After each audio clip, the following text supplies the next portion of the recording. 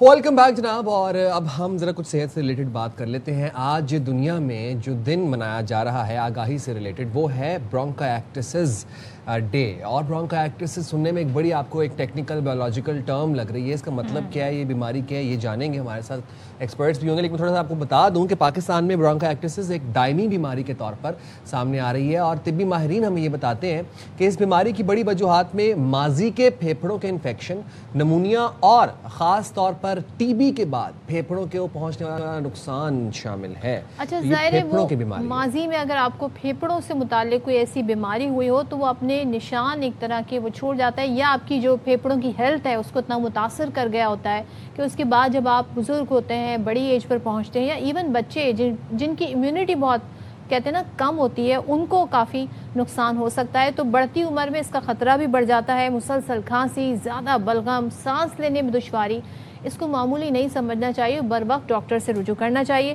ہمارے ساتھ اسی حوالے سے بات کرنے کے لیے موجود ہیں assistant professor pulmonology doctor Saif Ullah sahib. Thank you so much doctor Saif Ullah sahib. ذرا بتائیے گا, یہ بڑا مشکل سا نام ہے برونکائیٹکس, ایم آئی رائٹ؟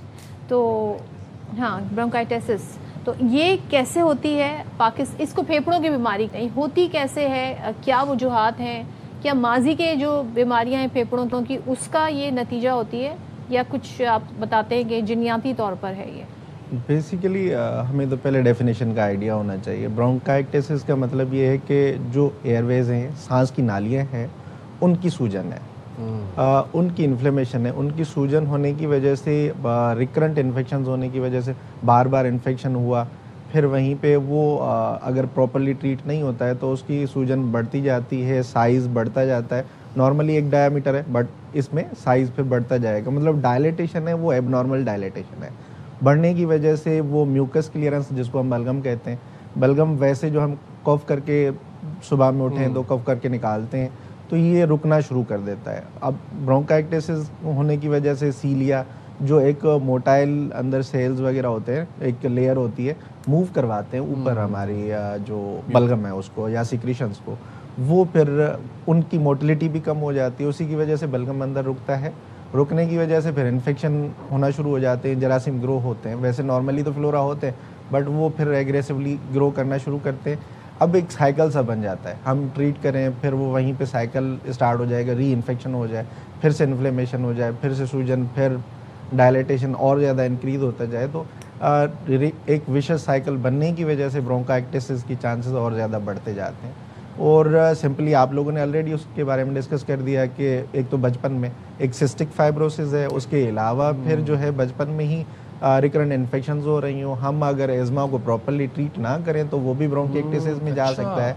ایون سی او پی ٹی جس کو دائمی سانس کی بیماری کہتے ہیں, اس کو بھی اگر پراپرلی ٹریٹ نہ کریں تو وہ بھی الرجک برونکوپلمونری اسپرجلوسس, وہ بھی اسی کی طرف جائے گا. سیڈلی انف اگر آپ کو کھانسی ہو گئی ہے, یا آپ کو بخار ہو گیا ہے, یا آپ کو اگر چیسٹ پین, تو یہ تو بڑی نارمل چیزیں ہیں نا. ایک ہم نے گولی رکھی ہوئی ہے اپنے پاس, نام میں نہیں لے سکتا, ہاں, تو وہ ہم 2 کھاتے ہیں اور اس کے بعد ہم کہتے ہیں اب یہ ہر بیماری کا علاج یہ گولی ہی ہے.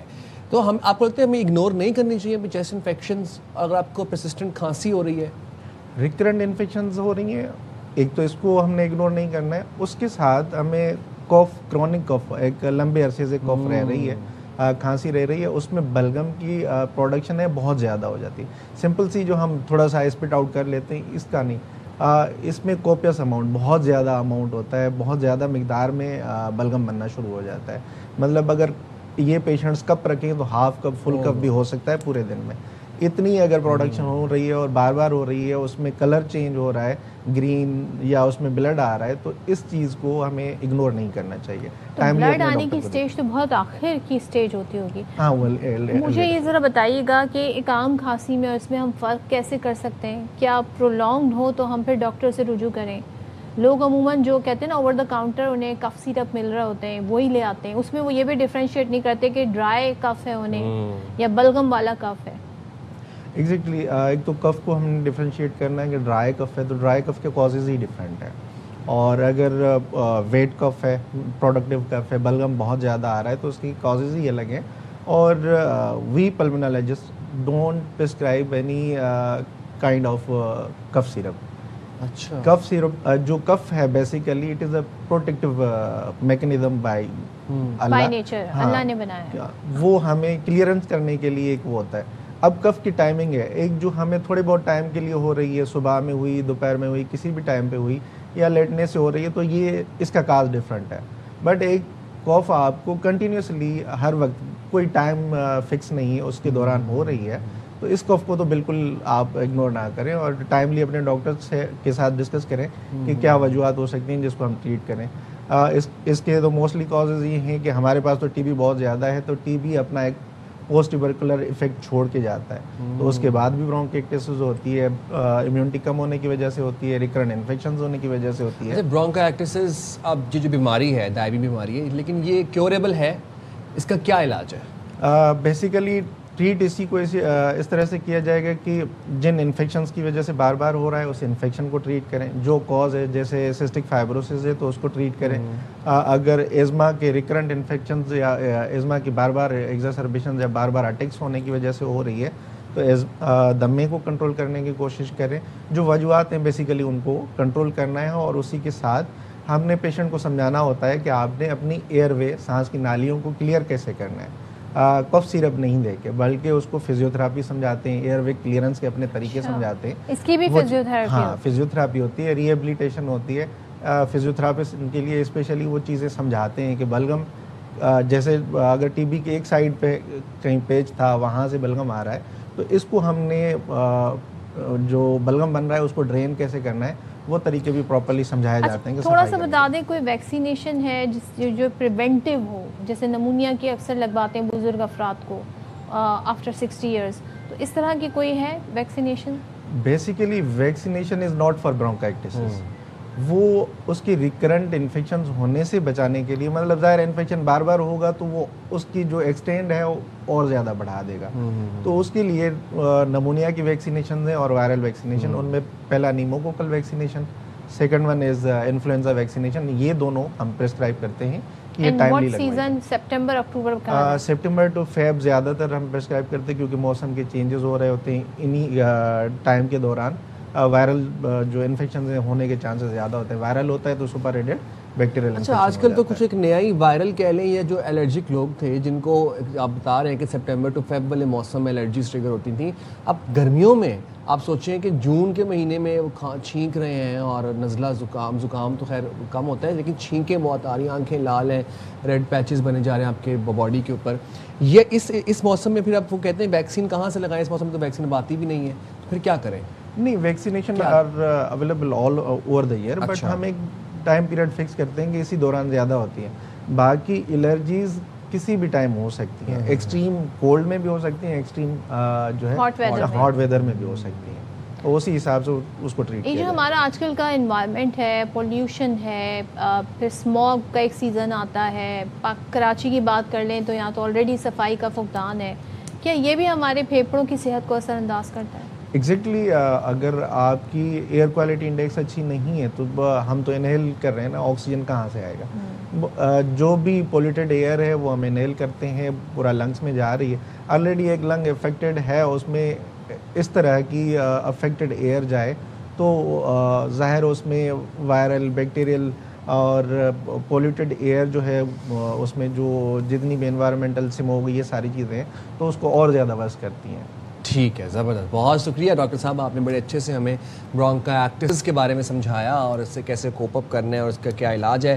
یہ ہوپ کہ اب آپ لوگوں نے سمجھ لیا ہو. موونگ فارورڈ جناب, اب ذرا کچھ تعلیم کے شعبے سے بھی خبریں ایڈ کر لیتے ہیں اور اچھی خبر آپ کو یہ دیتے ہیں کہ پاکستان کے لیے ایک اعزاز, ایک فخر کی بات ہے کہ ڈاکٹر حمائل افضل نے اپنی غیر معمولی محنت اور لگن سے ثابت یہ کیا کہ پاکستانی بیٹیوں کو اگر دنیا کی بلند ترین علمی منزلیں بھی ان کی جو ہیں وہ دسترس میں آ سکتی ہیں اور بڑی آسانی سے آ سکتی ہیں, تھوڑی سی محنت سے. تھوڑی سی سے نہیں کہوں گا, اچھا خاصا ہارڈ ورک کرنا پڑتا ہے, محنت جو ہے نا وہ جتنی محنت آپ کریں گے اتنا زبردست اس کا رزلٹ آپ کو ملتا ہے. اچھا, دنیا کی جو بہت ممتاز درسگاہ ہیں, یونیورسٹی ہے, ایجوکیشنل انسٹیٹیوٹ ہیں, ڈیوک یونیورسٹی ہے, محض 25 سال کی عمر میں پی ایچ ڈی مکمل کر کے, کم عمری میں پی ایچ ڈی مکمل کر کے انہوں نے سب کو حیران کر دیا. 21 سال ان کی عمر ہے اور بائیو کیمسٹری کی میں گریجویشن کیا. صرف 4 سال کے مختصر عرصے میں انہوں نے پی ایچ ڈی کا معرکہ سر انجام دیا. ان کی تحقیق بچوں میں جو پائی جانے والی نایاب جینیاتی بیماری ہے, اس کا نام بڑا مشکل سا ہے, جو کہ ڈوشین میسکولر ڈسٹرافی کے علاج اور نئی ادویات کی نئی ادویات کی جو تیاری ہے اس پر انہوں نے فوکس کیا ہے. انسانیت کی خدمت کی ایک روشن مثال ہے. تو یہ ان کی تحقیق بھی ہم جانیں گے اور ان سے پوچھیں گے کہ اتنی کم عمری میں انہوں نے کیسے یہ وہی تو ہمارے ساتھ موجود ہیں پاکستان کی قابل فخر بیٹی حمائل افضل صاحبہ. بہت شکریہ حمائل فار ٹیکنگ ٹائم فار باخبر سویرا. سب سے پہلے آپ کو بہت مبارک ہو, آپ نے بڑی زبردست اچیومنٹ حاصل کی ہے, پاکستان کا نام روشن کیا آپ نے. کیسے ہوا اس سفر کا آغاز, کب آپ کے ذہن میں یہ خیال آیا کہ بھائی میں نے پی ایچ ڈی کرنی ہے, اور یہ ہوا کیسے؟ مطلب یو جسٹ 25 ایئرز اولڈ, اس عمر میں تو لوگ پرابلی گریجویٹ کر رہے ہوتے ہیں, آپ نے پی ایچ ڈی کر لی. Thank you so much. First of all,